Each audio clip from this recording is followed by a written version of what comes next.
Morning. Morning. Let's go to the Lord in prayer. Dear Heavenly Father, thank you so much for another beautiful Sabbath. And Lord, you know that I'm extremely unworthy of this job, and so I just pray, Lord, that you will guide my thoughts, my words, and keep me from saying anything that wouldn't bring glory to your name. Forgive me for my many failures, and just thank you so much for your mercy. In the name of the Lord Jesus Christ we pray. Amen. Amen. So the text that I picked out is Job 38, 1 through 4. And so let's read it one more time. Matthew did a great job, by the way, of reading. But we'll read it again. Then the Lord answered Job out of the whirlwind and said, "Who is this that darkeneth counsel by words without knowledge? Gird up now thy loins like a man, for I will demand of thee, and answer thou me. Where wast thou when I laid the foundations of the earth? Declare it if thou hast understanding." And so Job, went through a lot of trouble and tribulation, and then, his friends show up and they have this kind of argument back and forth. And finally, God shows up, and he's had all he can stand of the whole conversation. And so he's asking that, and he's saying this to Job. He's answering Job, and he's saying, "Hey, I want an answer. I'm going to ask you a question, and I want an answer." And what does he say? The thing that I think we really need to think about is he asks, "Where were you when I created it all? When I started all the creation, where were you?" And I think that question could go for every single one of us. Good. What would our answer be? We weren't there. Right? We weren't there. So the title I picked is "In the Beginning." And the reason is because today is Creation Sabbath. So I guess around the world, maybe, different Adventist churches are talking about creation on the Sabbath because it's Creation Sabbath. So I thought, hey, I'll join the crowd. I don't usually, but today I will. No. But anyway, so I thought I would approach this in just a little bit of a different angle. And I'm going to ask that you're patient with me because I'm going to say a lot of stuff, and some of it you're going to shake your head about. And I will too. Oh, he's already shaking his head. Look at there. He's getting ready. He's practicing. All right. So I'm going to say a lot of stuff. And this is the reason. You know that now in our world, there are actually two major creation stories. Pretty well the whole world. I mean, there's some pockets that have a little different belief. But for the most part, the majority of the world either believes in this one or that. And so what I thought would be interesting is to unpack both of them and see which one sounds more valid. Does that sound? Mm-hmm. Okay? And of course, we're going to start out with the one that I personally don't agree with. And we'll just look at it. Okay? All right. So, creation story number one. Now, creation story number one, it's not the number one as in best. It's number one as in the first one I'm going to talk about. But anyway, creation story number one is brought to us by Mr. Charles Darwin. In his book, already the groaning has started. In his book, The Origin of the Species. Now, that's actually not the full title. There's a longer title. I don't remember it all, but it's longer than that. It's something about "And the Races of Man" or something like that. Anyway, so let's look at the story that they have built around Darwin's theory. Now, was Darwin there when the world was created? We just read that Job wasn't there, and we know Adam wasn't there, so neither was Darwin. So that's important to remember. He's not telling us all this, and the people who have built on top of his theory They're not telling us this because they were there and they saw it. Okay. So, the story starts with nothing. Can you see it? There's nothing except the singularity. And the singularity is everything in the universe, all the mass of the universe is packed in the tiniest little dot. Now, I would ask, where did the dot come from? There's no answer. There's crickets, okay? Nobody knows, nobody has an answer for that, but we'll just keep going along the story. So this little bitty tiny dot, where all the mass of the universe, now, think about this for a second. How big is the universe? It's pretty darn big. In fact, it's infinitesimal. I don't think that's a word, but it's close to a word that is a word. Anyway, it's huge, right?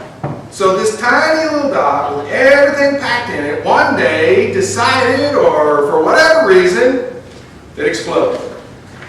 Boom! Now that was an explosion, if it actually happened. That was some kind of explosion, right?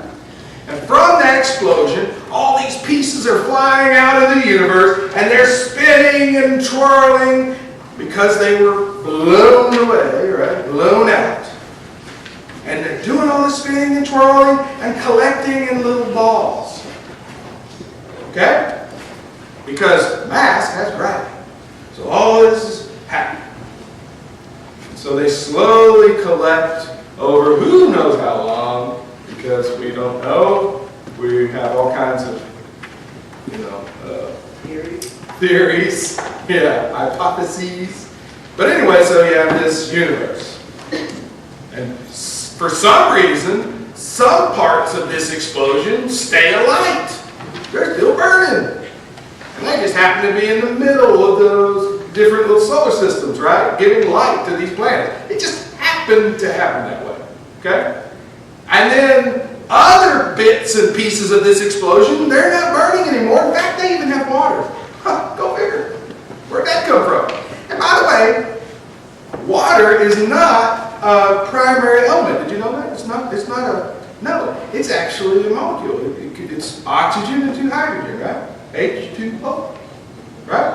And so, for whatever reason, at some point in the distant eons of past, an oxygen decided to get into a relationship with 2 hydrogen. We don't know why. And they made water. Which, by the way, is necessary for what?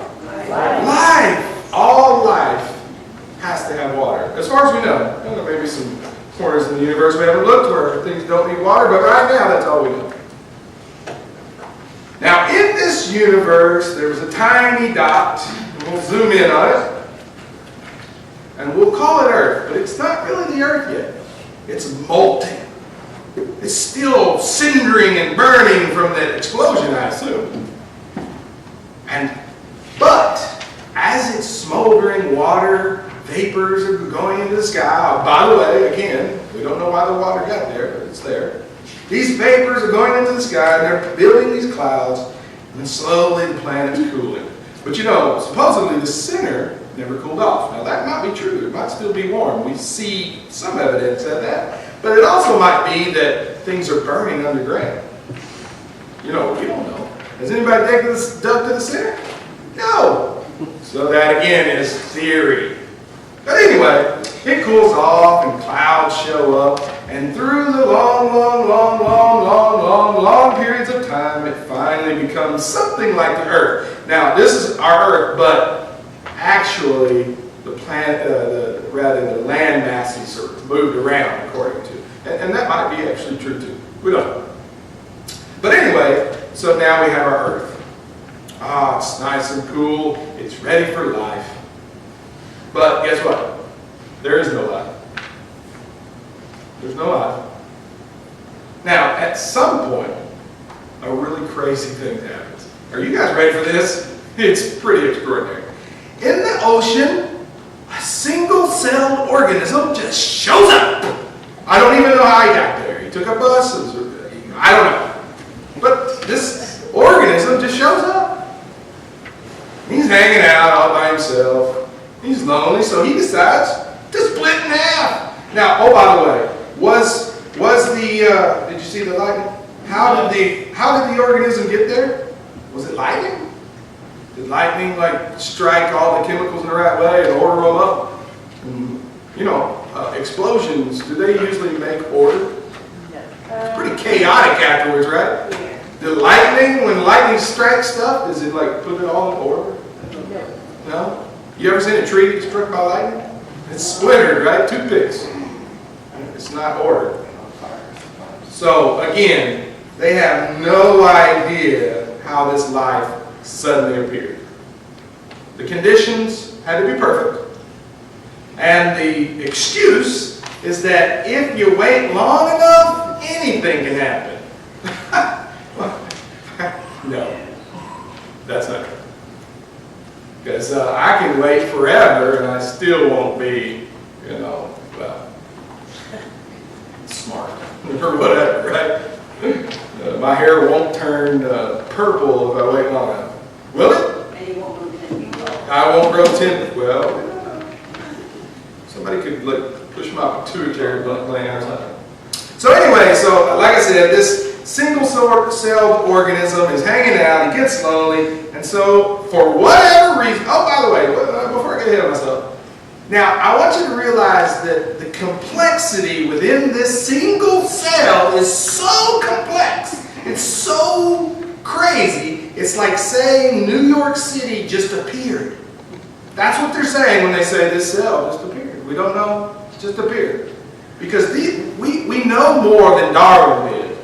Darwin didn't know how complex the single cell is. We know now that it is baffling how complex it is. And so, to say that it just appeared is crazy. But anyway, so this Dane just, for whatever reason, he was lonely, so he decides to divide. And so now you have two. And they say, hey, this is cool. It's cool having somebody to hang out with. And so they divide again and again and again. But some of them got together and they unionized. They said, why should we all be individuals when we can be a group? And so for whatever reason, they started clumping together. Now, not all of them did. Now, this is what blows my mind, right? Some of them are still single-celled organisms today. Ever heard of the amoeba? There's more than that. That's the only one I know the name of. But the point is why did some decide to come together and others didn't? Did they not get in on that meeting? Did they miss it? Blows my mind. But anyway, so these single-celled organisms, they start to clump together. And, well, now that they clump together, the more clump they get, well, now the ones in the center are not getting nourishment. And so they say, guys, you got to do something about this. We're not getting food. And so they, okay, well, and so they decide some of them are going to carry oxygen and food into the... Now, this sounds simple, but that's very complex. All of a sudden, a single-celled organism has changed its whole purpose in life, and now it carries oxygen and food to other cells in the body? That didn't happen by itself. Take the eye, for instance. All the little parts that have to be in your eye for it to work. And what, the cells just decided, well, hey, I'll be a lens. And the other one's like, I'll be a cornea. Yeah, I think I can do that. Does this make any sense to you? Okay. I hope I'm not being too sarcastic. No, I don't care. Okay, so these cells, they slowly came together, and long story short, at some point, they became a fish. Fish has got eyes, and scales, all these different types of cells in his body. How do you do that? That's a miracle. Are you guys seeing the miraculous things in the story? It's crazy. Yes, sir? It was just pointed out to me that not only is that a fish, it's a beta fish. Oh, okay, it's a beta fish. I just grabbed a fish off of the internet. I know, really. Thank you. So this tiny fish, at some point, one of his relatives decided that it was a little crowded in the water. A little crowded down here. And so he crawled out on land. We fish that do that today, if you've ever heard of a mud skipper, but you know what? They're still mud skippers. They haven't, they got left behind by the other ones that continued on, I guess. So this fish that crawled onto land, some way, he morphs and transitions and folds and divides himself so that he becomes a bird. And some of them became insects, right? And some of them became lizards, and some of them became mammals. So we got our birds, our insects, our reptiles, and our mammals. All from this single cell that decided to exist and to divide and to become other things. All by himself, without a brain. Did I mention they don't have a brain? I don't know if I mentioned that part. I don't think I did. The single cell organism does not have a brain. By the way, your brain is made up of single cells. So, yeah. Now, the end of this story, there's a couple more creatures that come along. The man and the monkey. And we're told that not the monkeys that we have today, mind you, but that some monkey in the distant past slowly crawled up the, evolutionary hill, and now we're going back down it. I don't know if you realize that. We are headed back down. No. But anyway, I guess he just decided he wanted to be smart. Right? Doesn't really make sense. And now we're so highly evolved. One thing I didn't mention is single cell organisms don't have a gender. Did you know that? They don't have a gender. They're neither male or female. They just divide. Somewhere in that time period, they decided to be gender specific. Why? I don't know. If you really think about it, which would be more practical? One day you just split into another you, or the whole process of making babies. And I'm not going to go into the details, but it's sort of messy, right? So how can that be practical? But it happened. Somebody in the evolutionary chain decided to do it. But now we're so highly evolved that we now realize that gender is all in our head. Even though those single-celled organisms I was talking about that we're made up out of, some of them are specifically male and some of them are specifically female. And if your unionized cells, your group of cells if one of them's female, they're all female. There's some crazy cases, but most of the time they're all the same. Or if you're male, they're all male. The other thing is we're so highly evolved that we figured out, the whole thing Darwin's talking about is it's about keeping the species alive. It's about procreating. It's about keeping humans, keeping monkeys, keeping elephants, keeping them all going. That's the whole point of evolution and selective natural selection. That's all about keeping the species alive. But now we are so highly evolved that we decided we can kill our babies. Wow. Is that the height of evolution? To kill our children, can't figure out what gender we are, and we want to destroy the earth we live on? Is that? And by the way, I didn't even talk about how the plants got here, because they're completely different. If you had any biology classes in school, you know that animal cell is kind of, but a plant cell has very rigid form. It's a rigid form. Completely different. You could argue that a monkey cell and a human cell are pretty similar, but you can't argue that about plants. They're completely different. So where did they come from? Maybe they came from another planet. It just doesn't make any sense. So that's one story. Now let's look at the other story. Where do you think the other story comes from? That's right. It comes from the Bible. Genesis 1:1, the very first verse in the Bible, tells the whole story. It's pretty cool. You want to hear it? Oh, you do? Okay. In the beginning, God created the heavens and the earth. Did you leave anything out? Nope. That's everything. So let's go through it. Day 1. There's this planet. It's all muddy water. Not solid. It doesn't have a definite shape. If you were a giant and you just pushed the earth, it would have went. Have you ever watched the astronauts? You can watch the live feed. Have you ever watched the astronauts when they'll play with water or liquids and they'll blow it out and it just kind of does this, but if they leave it alone, it'll take a spherical shape. Kind of sit there. Yeah, it's pretty cool.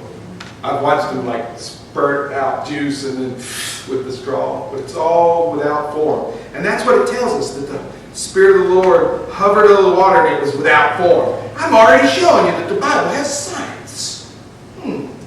Cool. So this planet was dark, nothing on it, and then God said, let there be light. And this light came out of who knows where.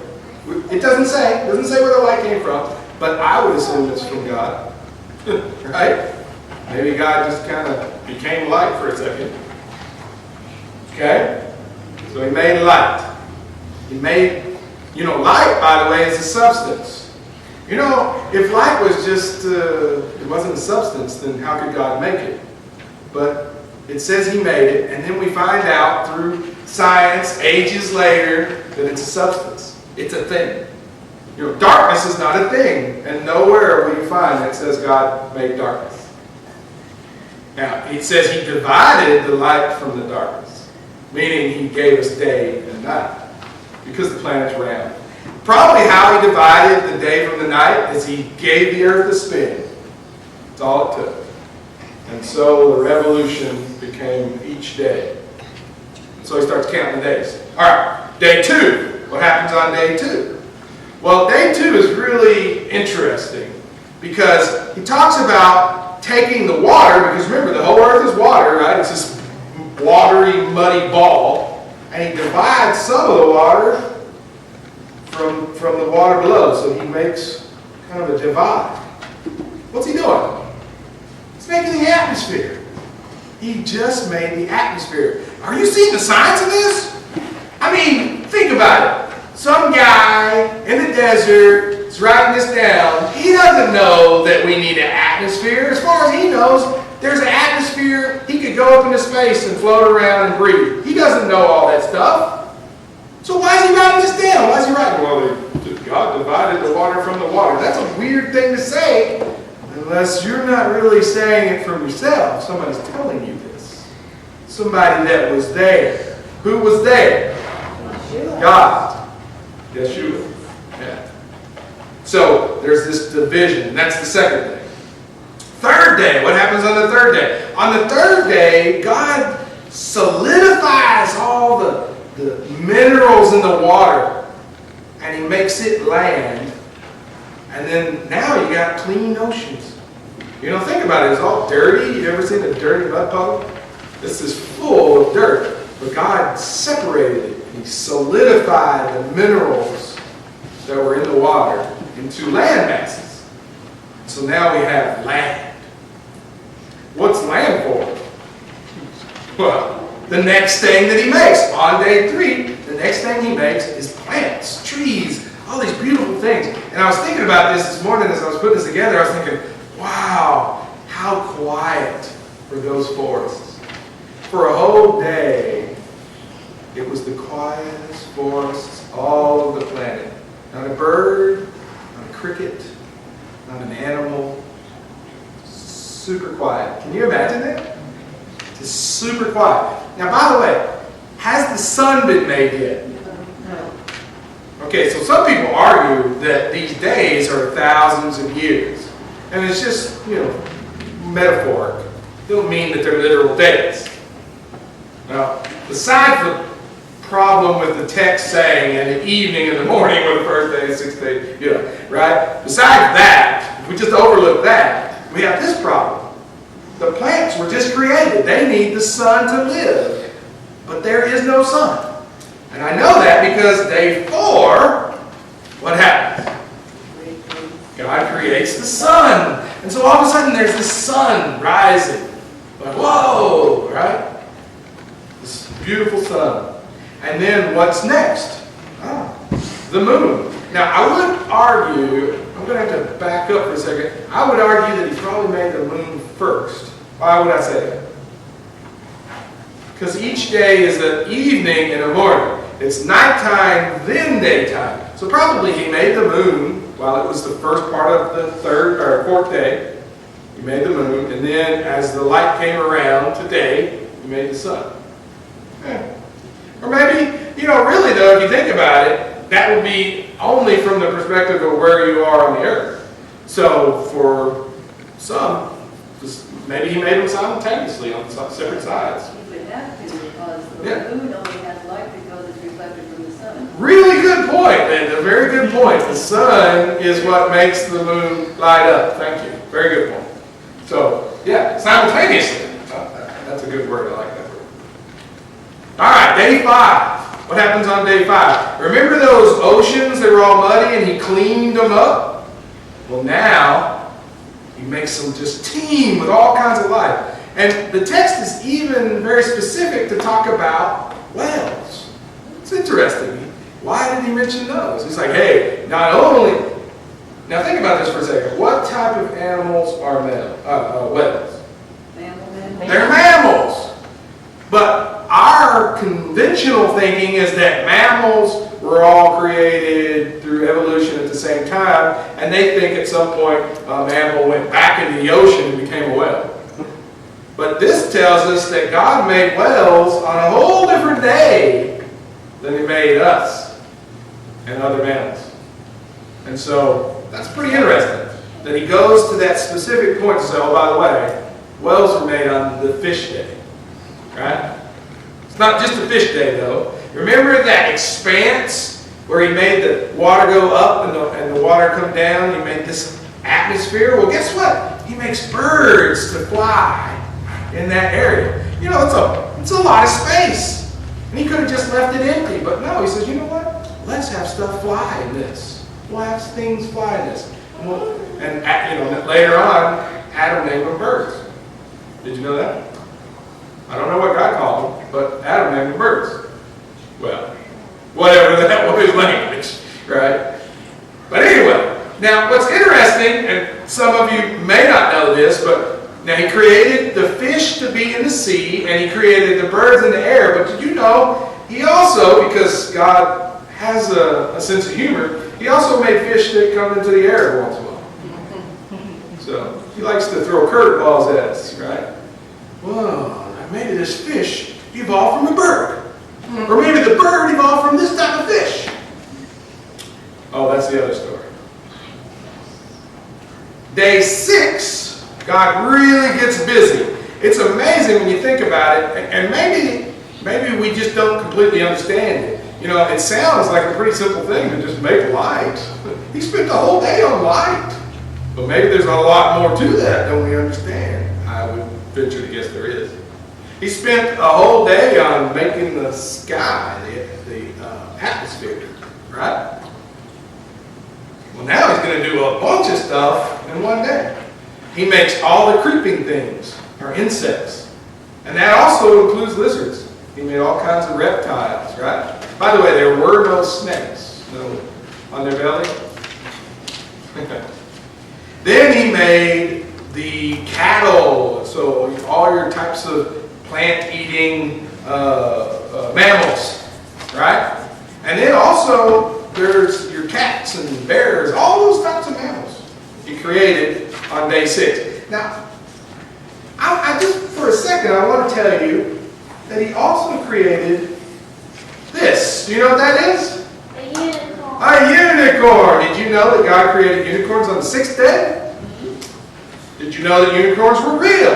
Not that kind. You didn't know that? Okay.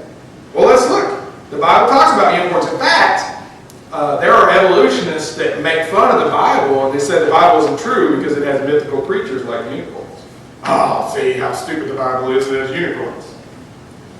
Well, I'm going to prove to you that unicorns are real. Are you ready? So in Job, we read about Job a while ago. Well, in Job, look at here. Now there's actually several verses that talk about unicorns, but I just picked this one. Will the unicorn be willing to serve thee, or abide in thy crib? Canst thou bind the unicorn with his bands in the furrow, meaning making a furrow, or will he harrow the valleys for thee? So they're saying, hey, can you take the unicorn and make him pull your plow? That's pretty well what he's saying. Can you put him up in a stall and feed him grass? So unicorns are real because the Bible mentions it. Now wait a minute, maybe it's symbolic, right? Well, interestingly, if you go to older dictionaries, I found online they have one that's 1828. It's an old dictionary, and you can, what it is, it digitalized, is that a word? Digitized. Yeah, digitized, however you say it. They made a site, that's easier, where you can search for any word, and it gives you that 1828 definition. And so if you put unicorn in, guess what? It's in there, right? And look what it says. Unicorn. It's noun. It's Latin, unicornus. And it means one horn. And then it says an animal with one horn, the monocura, I'm not going to say this right, monoceros. Okay? Well, that's weird. The name that is often applied to what? Rhinoceros. Wait a minute. What? Rhinoceros have two horns, right? Not all of them. Not all of them. So if you, in the same dictionary, if you look up rhino, look what you find. Rhinoceros.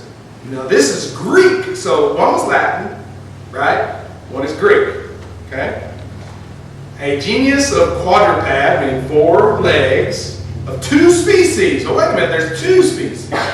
One of which, the unicorn, so they're saying the rhinoceros unicorn has a single horn growing erect from its nose. The other, there is another species with 2 horns. What is it? The bicornus. So you got a unicorn and you got a bicorn. So I'm sorry that the unicorn is not beautiful like you think, but it is real. This is a unicorn. Now, what's really interesting is there's a little more, we found fossils and things, and they found some unicorns that are pretty cool looking. This is a drawing of another type of unicorn. Now, it's a rhinoceros, but it's like an old, I don't know if old is the right word, but it's, Woolly rhinoceros. yeah, it's called a woolly rhinoceros, but it's extinct. But it's pretty cool looking. Now, look at that, and then think of the verse that we were reading where it said, are you going to put him in a stall? Are you going to bind him? No, he's strong. Hey, them things are going to knock you out. I've seen, if you ever watch videos where they hit the side of a car, oh my goodness, they put big dents, and they don't see well. They say rhinoceroses don't see well, or unicorns. They don't see well, and so they have a tendency to attack because they're not sure where you are, right? So, when people make fun of the Bible, they're not following science or the dictionary, right? It's interesting that these, we've lost these out of our dictionary. Alright, so what day were we on? 6. Well, we're still on day 6 because God's not done. I told you He does a lot on day 6, right? What else do you think He makes, Matthew? Oh, I didn't know you were going to ask me a question. Alright, that's okay. What else does He make? He makes man. And He makes man in His own image. But He's still not done. He also makes what? Woman. He makes woman. Now, it's interesting. God could have made woman out of the earth like he made man. Why do you think he didn't? Well, you know, men don't get to carry a baby inside of them, right? But because God wanted Adam and Eve to be so close, he took Eve out of Adam. And so they are really literally one. They're from the same flesh. So technically, it's like the first single cell, right? In a sense, that's what happened. But he wanted them to be close, and that's the reason. All right, so he's done all this on day 6. By the way, if you see that picture, Adam's kind of holding his side.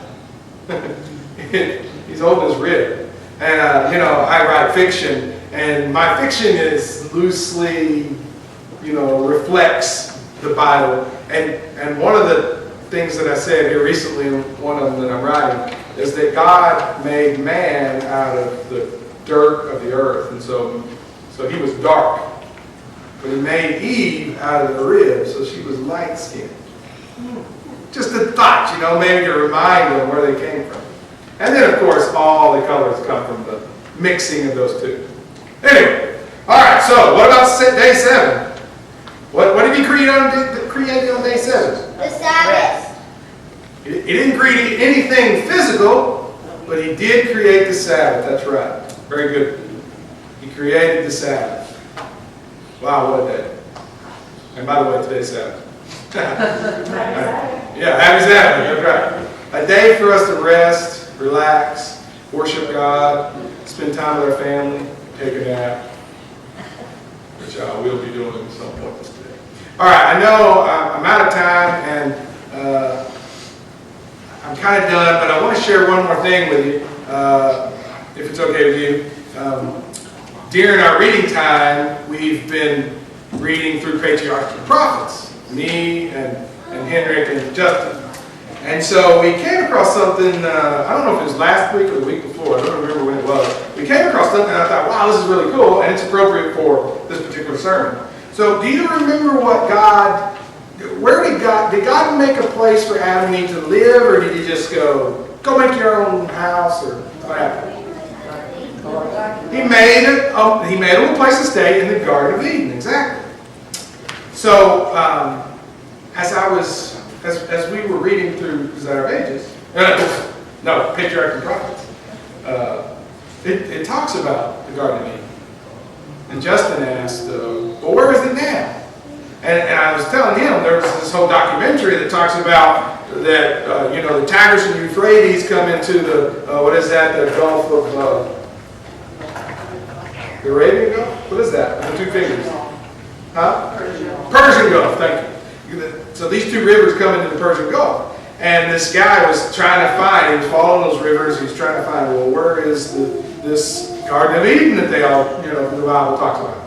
And he used Google Maps and, Google Earth and all that stuff. And he noticed that there's two completely dry rivers that come into the Persian Gulf as well. It's so arid now that there's no water in them, but they're clearly rivers.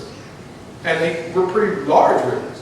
And so he's like, hey, this might be the other two rivers, because there's 4 rivers, And so his theory is that the place where the Garden of Eden is in the Persian Gulf. Pretty interesting. Well, let's look at this. Genesis 2, 8, and 9, real quick. And the Lord God planted a garden east of Eden, eastward in Eden, rather, and there he put the man whom he had formed. And out of the ground made the Lord God to grow every tree that is pleasant to sight and good for food, and the tree of life also in the midst of the garden, and the tree of the knowledge of good and evil. And so in the middle of this garden that he created was the tree of life. Also the tree of knowledge of good and evil, but more importantly the tree of life was in the middle of the garden. Now, the interesting thing about this text is when you look at garden in verse 8, if you look that up in the Strong's, it's garden.